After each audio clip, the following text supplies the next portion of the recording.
कन्हैया पुकारा करेंगे, लताओं में ब्रिज की निहारा करेंगे। कन्हैया कन्हैया पुकारा करेंगे, लताओं में ब्रिज की निहारा करेंगे। कहीं तो मिलेंगे वो बांके बिहारी, कहीं तो मिलेंगे वो बांके बिहारी। उन्हीं के चरण चित लगाया करेंगे।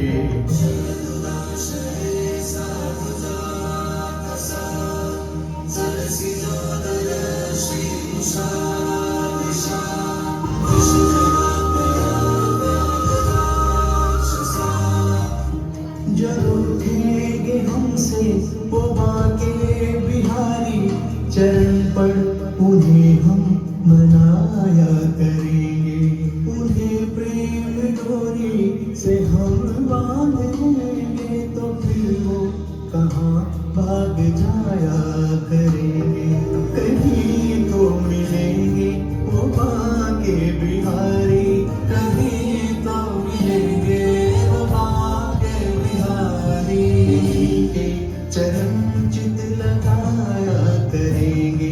कन्हैया कन्हैया पुकारा करेंगे, लताओं में ब्रिज की निहारा करेंगे।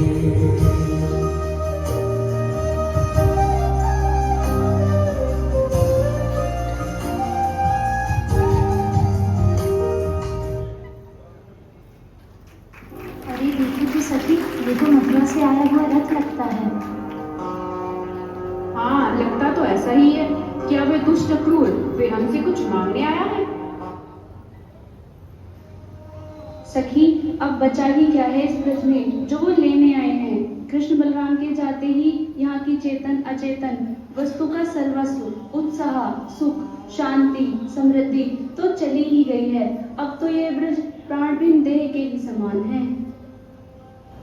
ये विधाता कितने निष्ठुर हैं, जो हम ब्रजवासियों को सर्वप्रथम कृष्ण रूपी अमृत की बूंद चखाते हैं और फिर विरह रूपी कालकूट को पिलाते हैं। अब अमृत रूपी कृष्ण का संग करने से मृत्यु नहीं आती और विरह का कालकूट पिया नहीं जाता।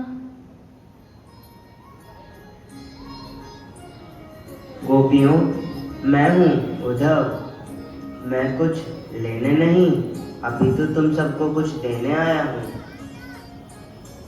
उद्धव जी, बड़ी चर्चा सुनी है हमने आपकी। आप मथुराधीश के परम सखा है ना? क्या लाए हैं आप हमारे लिए? क्या आप हमें कृष्ण को लौटाने के लिए आए हैं? गोपियों, मैं तो आप सबको कृष्ण का संदेश देने आया हूँ। कृष्ण का संदेश? यानी कृष्ण नहीं आए हैं? नहीं, परंतु उन्होंने मुझे आप सभी को सांत्वना देने के लिए कहा है। सांत्वना? वाह! देखो तो सखियों, क्या कभी सुना है कि जो व्यक्ति पहले आघात करे वही बाद में उपचार करे? उद्धव जी, सुना है आप तो लोक व्यवहार का बड़ा ध्यान रखते हैं, परंतु यहाँ आने से पहले जिस मथुराधीश के वस्त्र और आभूषण एवं माला आपने पहने हैं या मथुराधीश ने जो पहनाए हैं उनका ध्यान आपने नहीं रखा। क्या अर्थ है? और तुम्हें ये किस प्रकार पता कि ये मथुराधीश ने मुझे पहनाया है? उद्धव जी, हमारे कानों की हम ही बात समझते हैं। हम भला कैसे उनकी सुंदर पीताम्बरी एवं वैजंती से निकलने वाली मंत्रमुग्ध सुगंध को भूल जाए। लेकिन उद्धव जी, आप ये बताइए कि मथुराधीश ने आपको इन राशि वस्त्र में हम निर्धन ब्रजवासियों के पास भेजा है ये दिखाने के लिए ये वैराज है और हम रंग। उद्धव जी, आइए आपको दिखाते हैं कि कृष्ण से विरह ने हमारी क्या दशा कर दी है। गोपियां उद्धव जी को राधा रानी के कुंज में लेकर जाती हैं। अरे तमाल वृक्ष, लगता है श्याम सुंदर ने तुझे आलिंगन किया है। तभी तो देख, उनका श्यामल वर्ण तुझ पे लग गया है। कितना भाग्यशाली है तू। अरे मेघ, क्या श्याम सुंदर को देख तेरा वर्ण भी श्यामल हो गया है।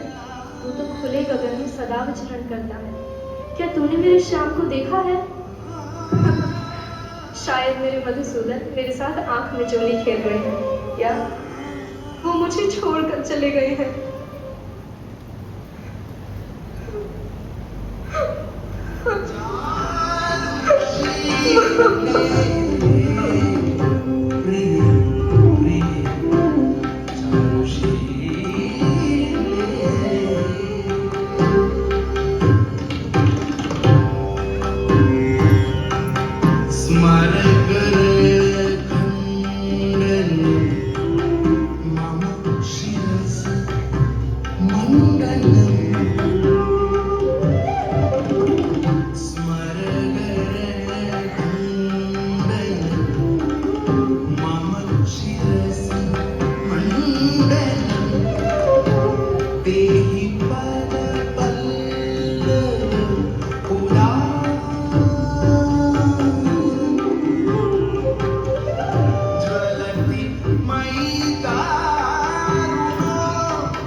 उद्धव जी, अब ये बताइए कि जब किसी से कोई इतना प्रेम कर भी इतना दुख पाए तो कोई उस व्यक्ति को इतना प्रेम क्यों करेगा?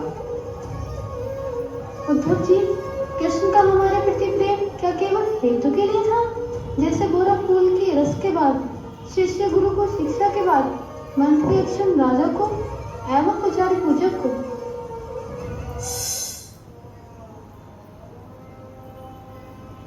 सखी, अभी विरह की पीड़ा सही नहीं जाती। मानो प्राण बस निकलने को है, मानो कोई भर भर कर कालकूट पिला रहा हो। सखी, अगर मेरे प्राण निकल जाए तो मेरे शरीर की भस्म को मथुरा के उस मार्ग पर बिछा देना जहाँ कृष्ण आते हो। मेरे अश्रुओं को मथुरा के सरोवर में एवं मेरी सांसों को मथुरा की वायु में मिला देना। जीवित तो कृष्ण का संग कर नहीं पाई, क्या पता मृत्युपरांत कृष्ण की सेवा ही कर पाऊं।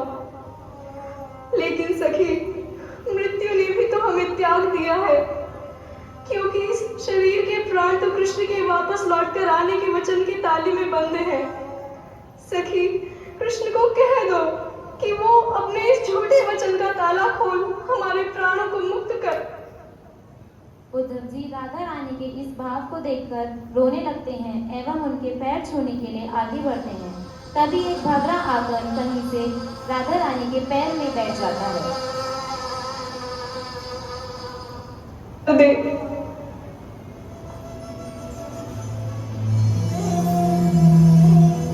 दूर हो जाओ मुझसे, मेरे चरणों को छूने की तो सोचना भी मत। अरे भवरे, तू मेरे श्याम सुंदर का दूत बनकर यहाँ आता है। तुझे यशोदा नंदन ने मुझे सांत्वना देने के लिए भेजा है ना?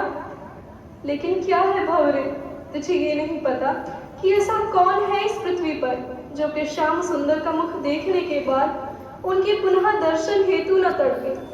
तू ये बात नहीं जानता, इसलिए दूत बनने हेतु तुझ में कोई गुण नहीं है। इसमें तुम्हारी क्या गलती, वो तो है ही छलिया। त्रेता में जहाँ छिपकर वाली का वध करते हैं तो सतयुग में वामन बनकर बलि महाराज को लूट लेते हैं।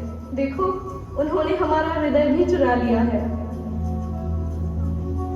उद्धव जी, क्या कृष्ण हम गांव की अनपढ़ ग्वालिन को अभी भी याद करते हैं? क्या वो हमारा माखन हमारे साथ हास टिटोली को याद करते हैं? क्या वो हमारी अयोग्यता को याद करते हैं? अरे भवरे, शांत क्या हो गया? तुझे मेरे श्याम सुंदर ने भेजा है, तो दुखी मत हो। श्याम सुंदर से कहना कि उनकी ही दासियां उनकी प्रतीक्षा में व्याकुल हैं और उनकी बांसुरी की तान सुनने को मिलते हैं। भंवरे, चाहे श्याम सुंदर हमारा गाढ़ आलिंगन करे या फिर दर्शन न देकर मरमाहत करे, वो तो स्वतंत्र ईश्वर है। वो चाहे जो भी करे, रहेंगे तो हमारे प्राणनाथ। उद्धव जी, हमारा कृष्ण हमारे हृदय पर आकर आज भी नाचता है। उनकी बांसुरी की तान हमारे कानों में सदैव गूंजती रहती है।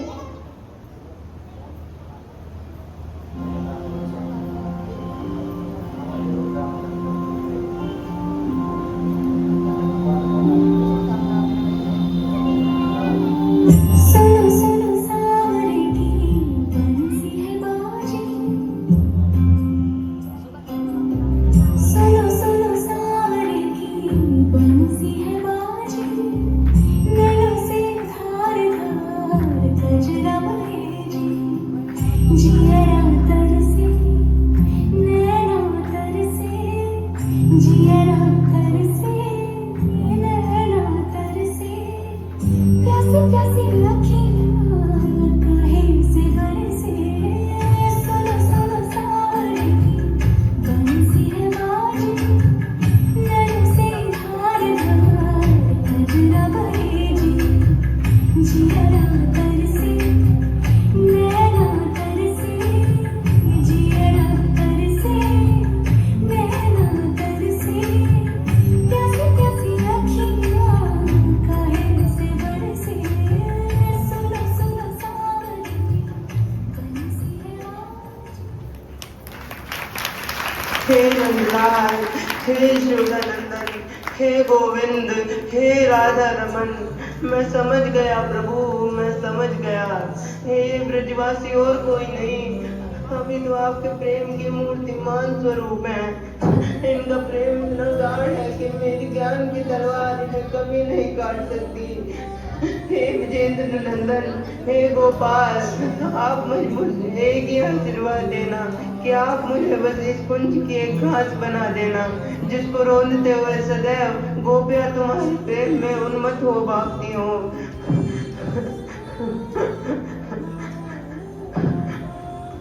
गोपियों, आपकी जय हो।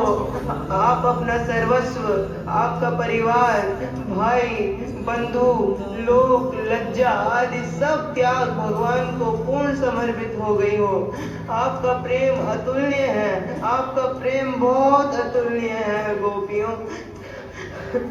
हे कृष्ण, कब कब मेरे नेत्रों से भी तुम्हारा नाम लेते ही अश्रु प्रवाहित होंगे और कंठ गदगद हो उठेगा। कब आपके विरह में मुझे भी पलक झपकाने का समय युग के समान प्रतीत होगा। कब कृष्ण, कब?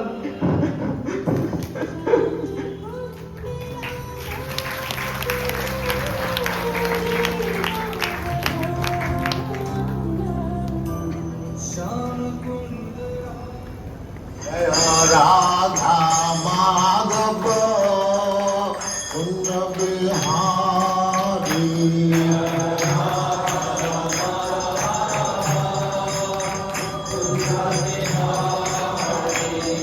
जय राधा माधव पुण्य बिहारी।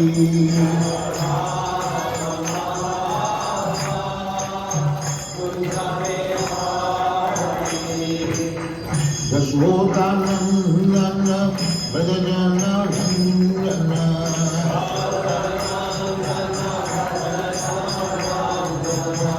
यशोदानंदन ब्रजजन